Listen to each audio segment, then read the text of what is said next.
నాగచైతన్య, రకుల్ ప్రీత్ సింగ్ నటించిన రారండోయ్ వేడుక చూద్దాం ఆడియో రిలీజ్ ఫంక్షన్ లో సీనియర్ యాక్టర్ చలపతిరావు చేసిన అసభ్యకరమైన వ్యాఖ్యలు పెద్ద దుమారం లేపుతున్నాయి. నాగార్జున ఇప్పటికే అభ్యంతరం వ్యక్తం చేయగా రకుల్ తన వంతుగా చలపైని ఏకిపారేసింది. కొందరు చలపతి చేసిన వ్యాఖ్యలకు చైతూ, రకుల్ నవ్వుతూ కనిపించారని చేసిన విమర్శలకి స్పందిస్తూ టీవీలో టెలికాస్ట్ 5 నిమిషాలు ఆలస్యంగా వస్తుందని, తాము నవ్వింది చలపతి గారి మాటలకి కాదని రకుల్ వివరణ ఇచ్చింది. తనకి అర్థం కాకపోవడం వల్లే ఆలస్యంగా ఈ విషయం గురించి రియాక్ట్ అవుతున్నానని, లేదంటే ఆ రోజే స్టేజ్ మీదే తన అభిప్రాయం వ్యక్తపరిచేదానని చెప్పుకొచ్చింది.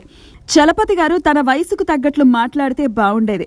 ఇలాంటి సంఘటనలు ఆయనకు ఆప్తుల దగ్గర చెడ్డ అభిప్రాయాన్ని తీసుకొస్తాయని, కొత్త వాళ్లకు కూడా ఇండస్ట్రీ అంటే తప్పుడు భావం ఏర్పడుతుందని తాను విడుదల చేసిన స్టేట్మెంట్లో చెప్పింది.